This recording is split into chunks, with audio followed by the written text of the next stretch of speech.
Well, hello, my keto community. It's so nice to have you here. I'm so happy. Well, what's new? What's happening? It's an exciting time. It's spring. This is the time that people that kind of lost it a little over the winter or over the pandemic year, where we kind of want to get a grip on our food, maybe exercise, maybe just pulling it all together and being the genuine, authentic, leaned out person that we always envisioned for ourselves. It can happen. Sometimes it just takes a little more, a little more time and patience at our age with our guts and bodies and all of that kind of good stuff. And so you have to have patience if you're older. I mean, I'm not telling you you have to have patience, but it's a good quality to have, right?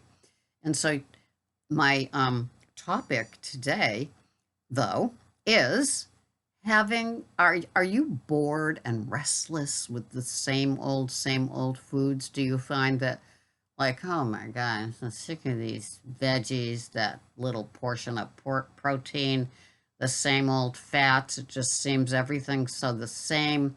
Maybe I want to try some keto products that are out there.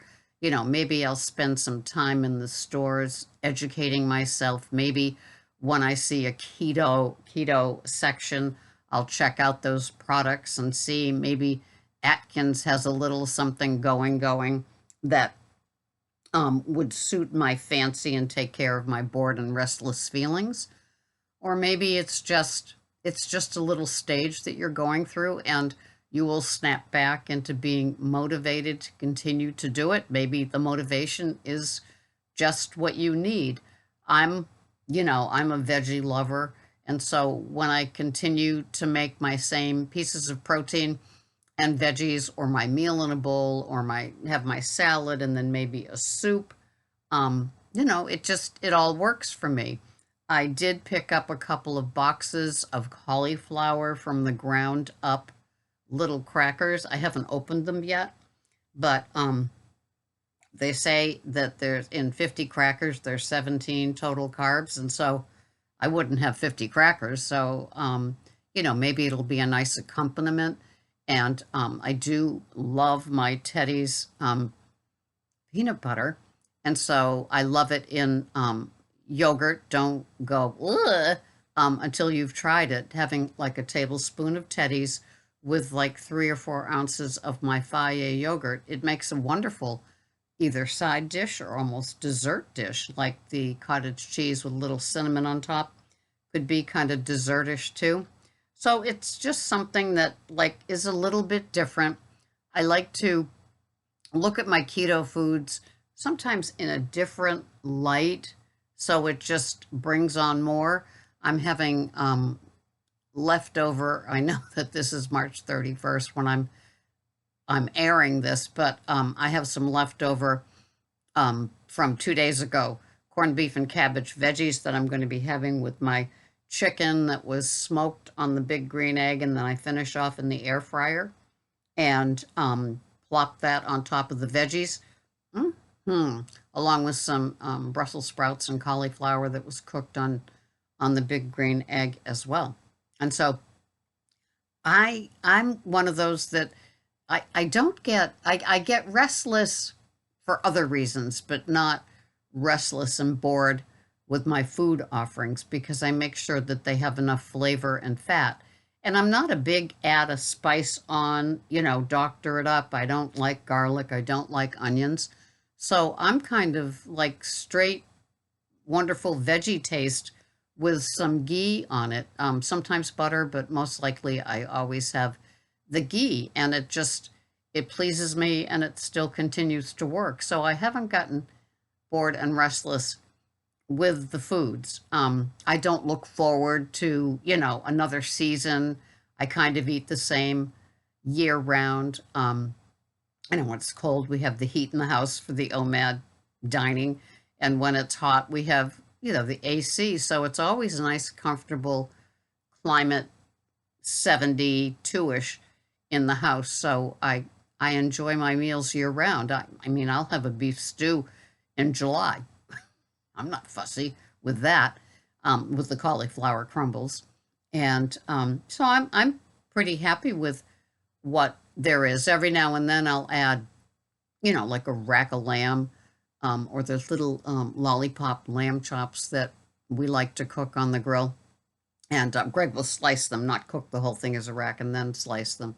It's like so each side has some of the grill taste, flavor, and smoke on them. So yeah, if you're getting bored and restless, I guess just change it up. Spend a little more time in the grocery store or on a YouTube channel with what people, have to eat in a day. I love those. I still love grocery hauls and what I eat in a day. And when I first began keto, I remember doing the grocery hauls, and they were so much fun to do because we were all new at this whole keto trend.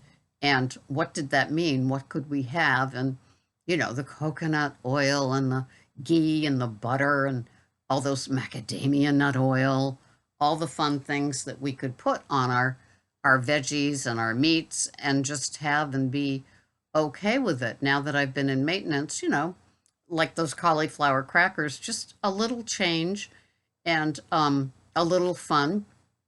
Um, Same with the cottage cheese, same with the yogurt, with the peanut butter, just little things that could look like a treat could go at the end of the meal, kind of as a dessert.